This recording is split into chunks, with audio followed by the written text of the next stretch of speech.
Hey, this is for Weston. Can you just explain a little bit about how this week has gone in terms of trying to get back up to 100% and sort of where you are in that right now? Yeah, that's good. Okay. No, the week has gone good. I came in, obviously, in my personal position or how I am or how I'm doing in terms of recovery. I came in good. I came in at a pace that was controlled by Juventus and by the national team. They were both working together to make sure that I'm 100% fit here. So I came in, did a couple days of just maintaining and keeping it under control. And yeah, we played the friendly the other day, and I felt good, felt ready to go, and yeah, that's where I'm at. That would be the aforementioned training exercise. Over here to your left, Jug McIntyre. Thanks. Weston, we all know how important it is to, how much better your chances are of advancing if you win the first game. How much are you guys thinking about that? I mean, I know you're not looking past Wales, but just the importance of getting 3 points and what that could mean for you guys the rest of the tournament. Thank you.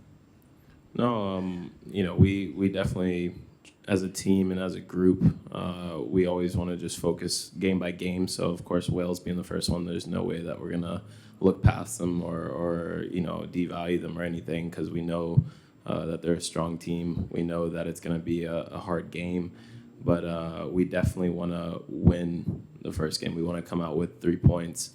And, just 4 years of just working up to this moment, I think all the guys are ready to go and the staff is ready to go. And I've put a good game plan together. So hopefully we execute that and get the 3 points on Monday. We'll go to Paul Tenorio, just to your left.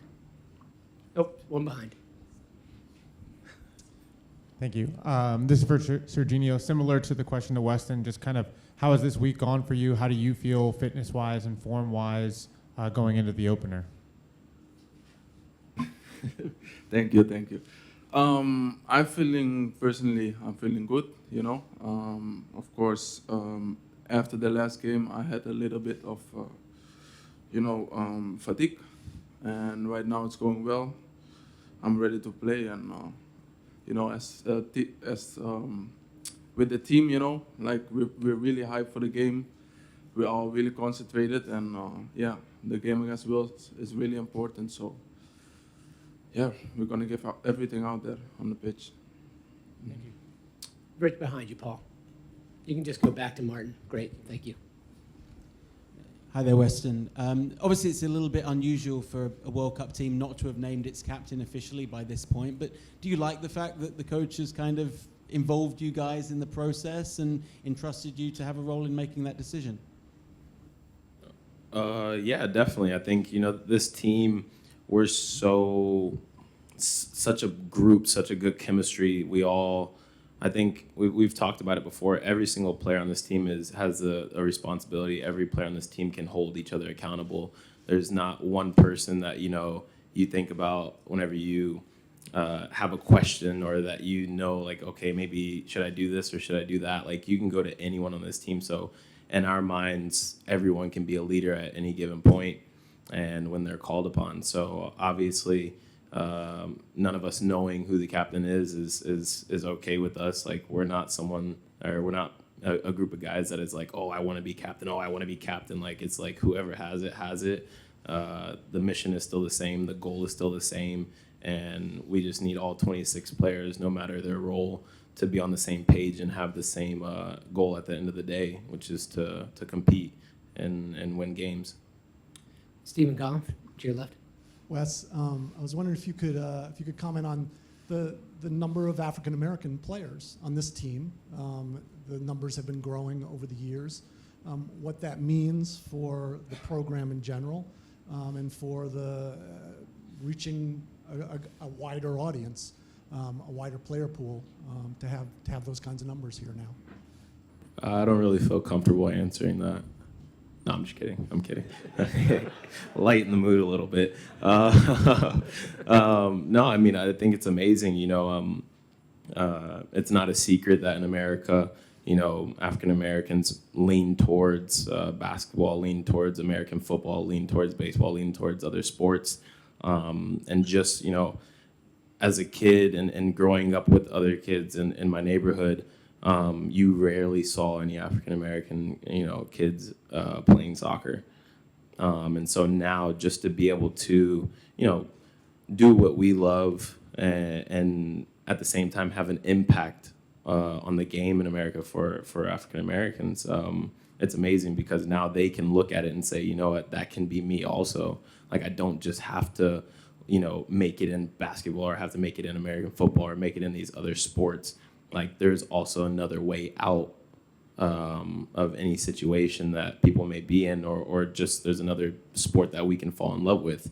And I think that's it's been amazing. That's been something that, us on the team, the African Americans on the team, we've definitely been blessed to be able to show to the world and show to the people back home in the States.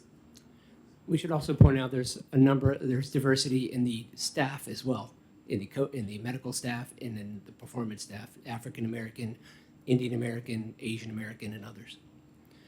We'll go here to the left. Good job, Michael. For Weston, looking back at the last 4 years, there have been a lot of matches where you guys have come out of it proud of the way you played, regardless of the result, and also some matches where you were upset with the way you played, regardless of the result. Can you, looking back, figure out if there were anything common in the days that you played well and didn't play well? I think the days that we played well is, like I said in my previous answer, was when all 26 players, all the players were on the same page, were on the same goal, knew what their roles were, knew what we were doing. Also, a big thing is being able to adapt to the way other teams play. In the games that we have done that and known that, this is going to be a dogfight and, they're vulnerable in this way and they're vulnerable in that way, has been the times that we've performed the best. And when everyone's on all cylinders and fighting for each other and you see the little fights on the field when everyone's just fired up and ready to go. Those are the times that I think, we've played at our best, is whenever we really embody our mottos. The times that we have maybe not performed our best, I won't say that we weren't prepared for it. Every athlete in every single sport has an off day. And the thing about soccer, it's such a team sport that even if one player has an off day, it can throw off everything. And all of us have had an off day at some point. Obviously we know when we come into national team, everyone wants us to be 100%. Everyone wants us to be focused and everything, which we are.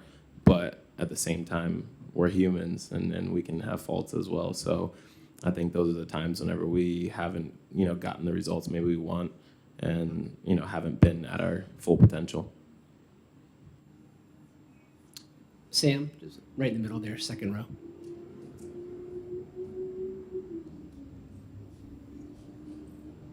This one's for Weston as well. Wales has a pretty clear way of playing. You've played with one of their main guys, Aaron Ramsey, at Juve. What do you expect from them and from him in terms of their strengths and ways that they'll challenge you guys when they look to get forward? Wales is a team we've played before. Obviously, we didn't play them, I think, when they had their full roster. But as much as I can say, I don't really watch soccer, so I can't really speak so much about the whole team. I know they have some very talented players. Like you say, Aaron Ramsey, the guy that, even though he's been battling injuries quite often, he's someone that, he's one of those players that can be a difference in a game. He's one of those players that, he may play, not so good the whole game, but he can spark something like in a second. So we definitely know the style that they play, 5 in the back. We know that we're preparing for that. We've seen video. We've been training it in training.